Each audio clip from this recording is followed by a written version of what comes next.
The Federal Reserve's response to the 1929 collapse has often been criticized by today's central bankers. In a conference honoring Milton Friedman in 2002, future Federal Reserve Chairman Ben Bernanke said, "You're right, we did it. We're very sorry, but thanks to you, we won't do it again," referring to Friedman's claim that it was the mistakes of the central bank that caused the Great Depression. What the Fed missed most in 1929 was the direction of Benjamin Strong, the Fed's first chairman, who died in 1928, leaving the institution literally without strong leadership. Strong had understood the risks coming from the viral growth of the lending business and often lobbied to raise rates to stem the tide of speculators and speculation. The Federal Reserve System, which was designed to provide the banking industry a lender of last resort, failed miserably in that function. Over 5,000 banks would fail by 1933. At the time, the weeding out of weaker banks was considered a necessary function of the system. The House of Morgan, whom the Fed was specifically built to protect, was not a big participant in the Wall Street speculation. In fact, the larger banks, while damaged, were still in decent shape throughout the crisis. The feeling at the Fed was that the smaller institutions were casualties that were expected and not to be saved. For this reason, the collapse was initially tolerable on Wall Street. While the banking cartel lost fortunes, they still maintained significant wealth. Their tragic mistake, though, was allowing the smaller retail banks that had grown like a fungus at their feet to die. Along with these bank failures came the dissipation of the savings of millions of unsuspecting Americans.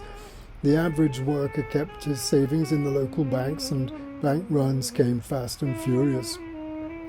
The resulting economic hardship caused a massive shift in the social collective mindset. Regardless of the cause, the effect was one that would ultimately end the Federal Reserve's independence.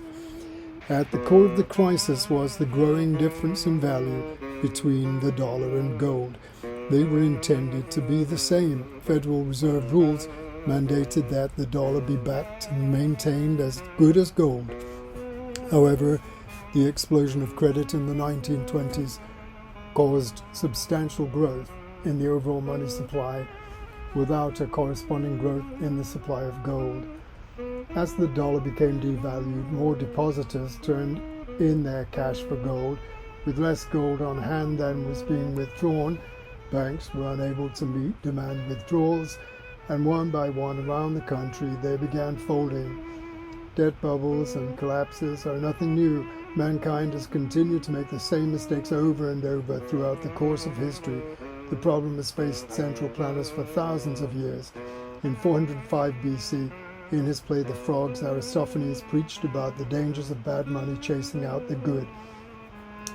It has often struck our notice that the course our city runs is the same towards men and money. She has true and worthy sons. She has good and ancient silver. She has good and recent gold. These are coins untouched with alloys. Everywhere their fame is told. Not all, Hellas, holds their equal, not all Barbary far and near.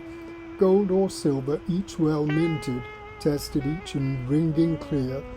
Yet we never use them, others always pass from hand to hand. Sorry brass just struck last week, and branded with a wretched brand. So with men we know for upright, blameless lives and noble names, trained in music and palestra, freemen's choirs and freemen's games, these we spurn for men of brass. This idea that bad money will always chase out the good was presented to Queen Elizabeth I by Sir Thomas Gresham, a 16th century advisor to the royal court, to explain the issues with the English currency. The shilling, after debasements by her father Henry VIII, the king had debased the silver in the coinage by 40% as a way to increase the government's revenue without raising taxes. The idea has since become known as Gresham's Law. King Henry VIII ordered that the silver in the coinage be reduced from 92.5% purity to 25% purity, the difference replaced with other cheap base metals. The Great Debasement of 1544 also saw the amount of gold in coinage to be reduced from 23 carats to 20 carats. King Henry's trick had been used often in the course of history. The Roman Empire's downfall is partially attributed to the ongoing debasement of its gold and silver coinage. The major silver coin for the first 220 years of the Roman Empire was the denarius. In the early days, the coin had 4.5 grams of silver. A finite supply of silver limited the amount of denarii that could be minted. The way the Romans worked their way around this issue was to continually reduce the amount of silver in each coin. By the time of Marcus Aurelius, in 175 AD, the amount of silver in each coin had dropped from 99% to 75%. By the time of Emperor Gallienus, in 265 AD, the amount of silver in each coin would be reduced down to 5%, with a thin layer of silver covering a bronze core. 3 years later, the amount of silver in the coinage was reduced to 0.5%. The ultimate blow to the Roman Empire was when the soldiers demanded higher wages as the coinage was debased, ultimately refusing to accept it as payment from the empire. Pay special note to the speed of the debasement at the end. In 3 years at the end of the empire, the Roman currency lost 90% of its value. A similar debasement today would put the price of gold at $15,000 per ounce. Currency debasement transfers wealth away from the citizens. Gresham's point to the Queen was that, with various purity of coins in circulation, the one with the least purity would drive out the more pure metals. Citizens would hoard the more pure coinage, and only the debased metals would circulate. These metals would ultimately be the ones used to pay taxes. In the end, only the bad currency would remain. The early 1930s witnessed Gresham's law in action. Bank depositors turned in their dollars for gold. Bank runs became prevalent as citizens hoarded their gold. This hoarding of gold created a massive headwind for the economy.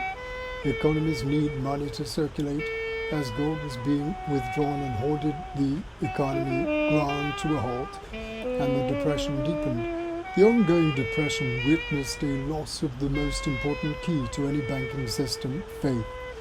Back to the future. It is unpayable debt that drives governments to debase their currency. This has been the way since the beginning of time. Every great empire in history has eventually fallen due to their unpayable debts.